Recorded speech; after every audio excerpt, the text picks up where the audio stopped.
विद्यार्थी मित्रांनो, सह्याद्री ट्युटोरियल्समध्ये तुमचं स्वागत आहे. 2023च्या बॅचसाठी ना सगळ्यात खरी गरज कशाची आहे माहिती आहे का सध्या, की तुम्हाला एक ना शेड्यूल देण्याची, तुम्हाला अभ्यासाला बसवायचं आहे मला, पण त्याचबरोबर ठीक आहे अभ्यास मला करायचा आहे, फिजिक्सचा एक टॉपिक मला फिनिश करायचा आहे, पण नक्की जर मला समजलं की या टॉपिकमध्ये कोणत्या प्रकारचे प्रश्न येत आहेत तर त्याच्यासारखं चांगलं कुठलंच काय नाही. होतं काय बघा की तुम्हाला ना 10वी पर्यंत आपल्याला सवय काय लागले की ते ओळखीचा क्वेश्चन असला तरच पेपर सोपा वाटतो, बरोबर आहे.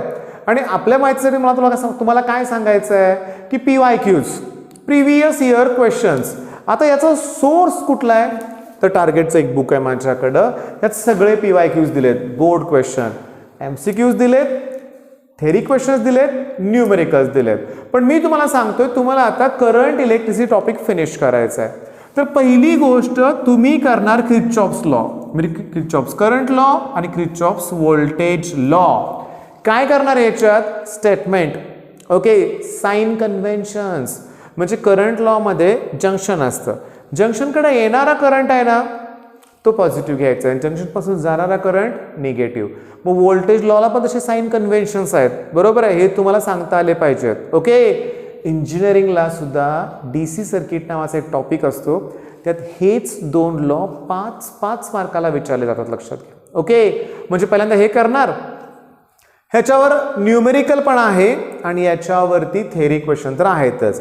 बरं, MCQ आहेत ना. हा जो करंट लॉ आहे ना तो law of conservation of charge आहे आणि किर्चॉफ्स व्होल्टेज लॉ हा law of conservation of energy. Okay, हे झालं की नेक्स्ट तुम्हाला करायचं आहे व्हीटस्टोन नेटवर्क. ठीक आहे, व्हीटस्टोन नेटवर्क लिहिणारच नाही आहे फळ्यावर, मी सांगतोय तुम्हाला व्हिडिओ शेवटपर्यंत बघायचा आहे, नाहीतर गेल्या वर्षीचा माझा अनुभव माहिती आहे, मी दरवर्षी इम्पॉर्टंट क्वेश्चन देतो बरं का.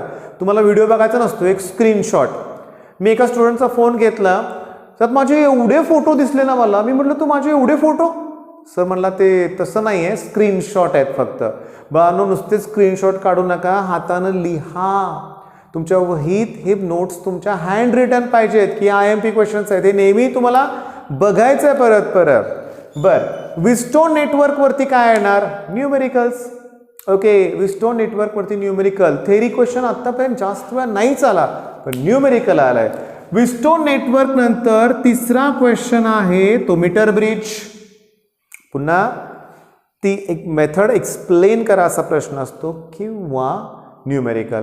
बरं, या मीटर ब्रिज मध्ये तुम्हाला सांगतो एरर्स, मग त्याच्या मिनिमाइज कशा करायच्या एरर, हा पण प्रश्न परीक्षेत आलेला आहे.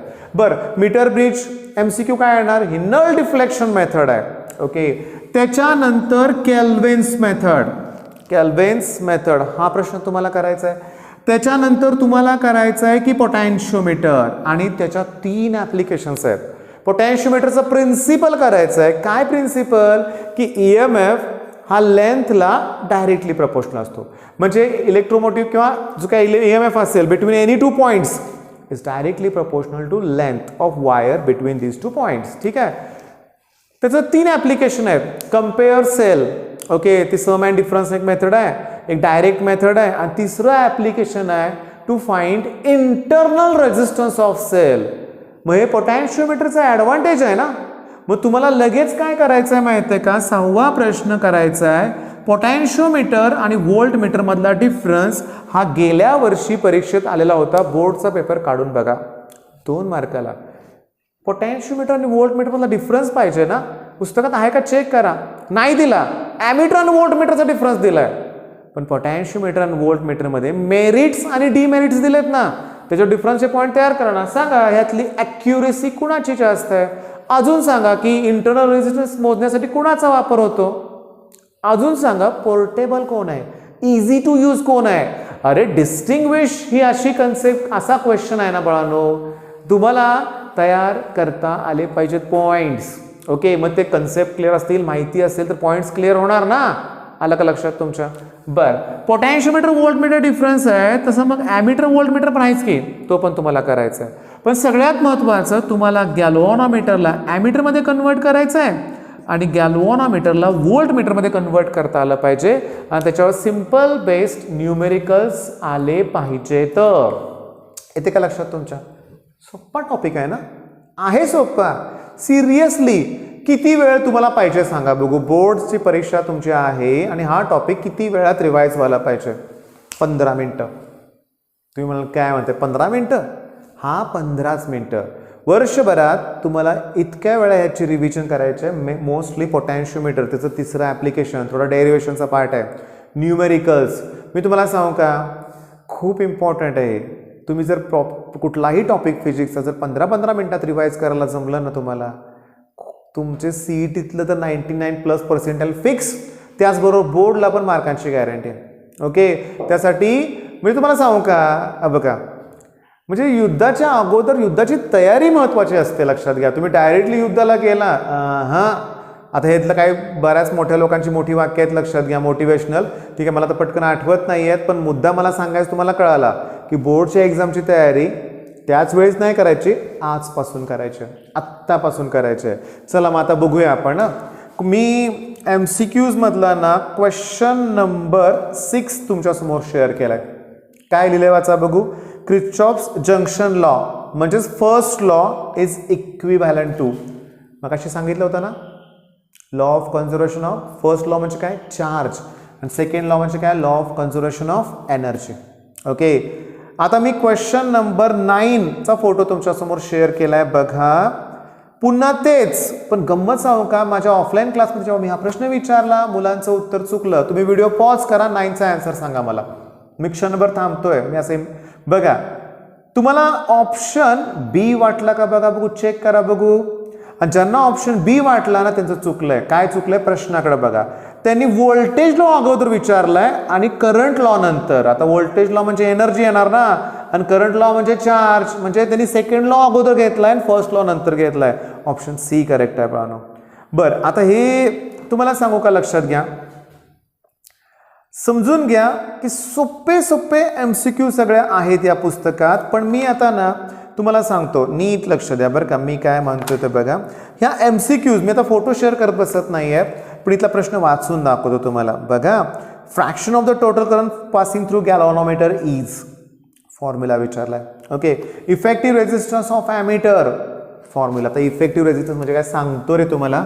जर गॅल्व्हनोमीटर बरोबर मी शंट रेजिस्टन्स पॅरलल मध्ये जोडला की झाला तो ॲमीटर. आता याचा इफेक्टिव्ह रेजिस्टन्स काढायचा आहे. जी म्हणजे रेजिस्टन्स, यस म्हणजे रेजिस्टन्स सिम्बॉलसाठी वापरलं, पॅरलल अरेंजमेंट आहेत ना, तेव्हा इफेक्टिव्ह रेजिस्टन्स काढायचं असेल पॅरलल, तर मला 1/G + 1/S केलं पाहिजे. पुन्हा क्रॉस मल्टिप्लिकेशन करून रेसिप्रोकल केलं पाहिजे.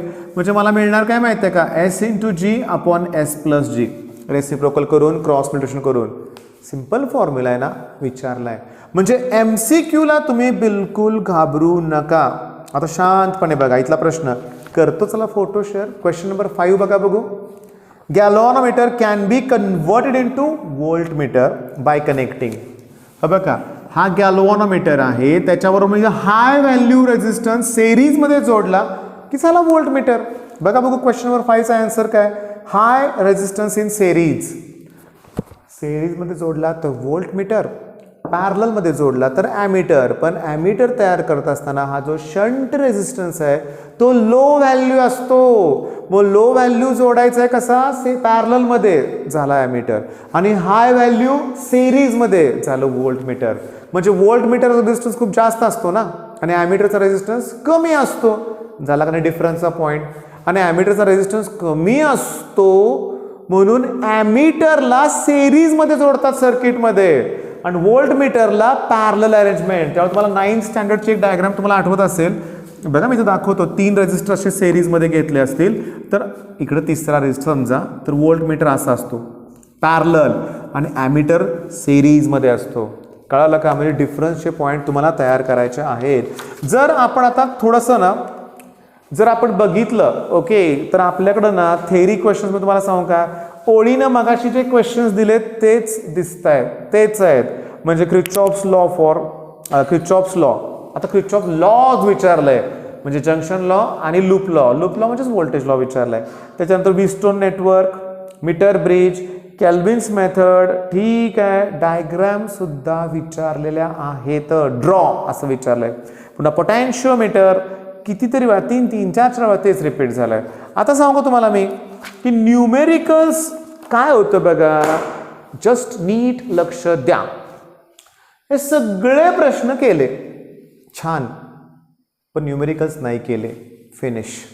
का? सीईटीत न्यूमेरिकलच येत आहेत. थेरी क्वेश्चन कुठं असणार आहेत? नाही, बिलकुल. झालं, फिनिश. त्याच्यानंतर तुम्हाला सांगू का, त्याच्यानंतर सगळ्यात महत्त्वाचं, बोर्डला टॉपिकचं वेटेज समजा 4च मार्काचा असेल तर एक MCQ आणि उरल्या 3 मार्काचं जर न्यूमेरिकल आलं तर हे थेरी रट्टा मारला ना त्याचा काही उपयोग होणार नाही. तर तुम्हाला सजेशन काय आहे की पहिला टेस्ट बुकमधले प्रॉब्लेम सॉल्व करा, एक्झरसाइजमधले प्रॉब्लेम क्लिअर करा, टार्गेटमधले PYQs बघा, ओके. त्याच्यानंतर तुम्ही स्कोअर बुस्टरमधल्या PYQ सॉल्व करा. एवढं करावं लागणार आहे एका टॉपिकच्या तयारीसाठी. मग 15 मिनिटात होतं. 15 मिनिटात रिव्हिजन व्हायला पाहिजे म्हणतो मी. पहिल्या अटेम्प्टमध्ये कुणाचा टॉपिक हा 15 मिनिटात होणार नाही आहे बाळांनो. रिव्हिजन आला का लक्षात? मग सुरुवात तर चांगली केली आहे, तुमच्यासाठी व्हिडिओ देतोय, ओके. आणि करंट इलेक्ट्रिसिटीच्याच टेस्टपासून आपल्या टेस्ट सिरीजला सुरुवात होणार आहे. आपण आपली एक वेबसाईट तयार करण्याचा प्रयत्न करतोय आणि त्या वेबसाईटवरतीच आपण टेस्ट सिरीज लॉन्च करणार आहे. काम चाललंच आहे, त्याचं लक्षात घ्या. छान टेस्ट सिरीज होईल. किंवा ॲपवरती आपलं सह्याद्री ट्युटोरियल्स ॲप आहेच, लक्षात घ्या. त्याच्यावरती आम्ही टेस्ट सिरीज लॉन्च करता येईल का ह्याचा पण विचार चाललायच, ओके. मग क्वेश्चन्स दिलेत, सुरुवात करा. All the best.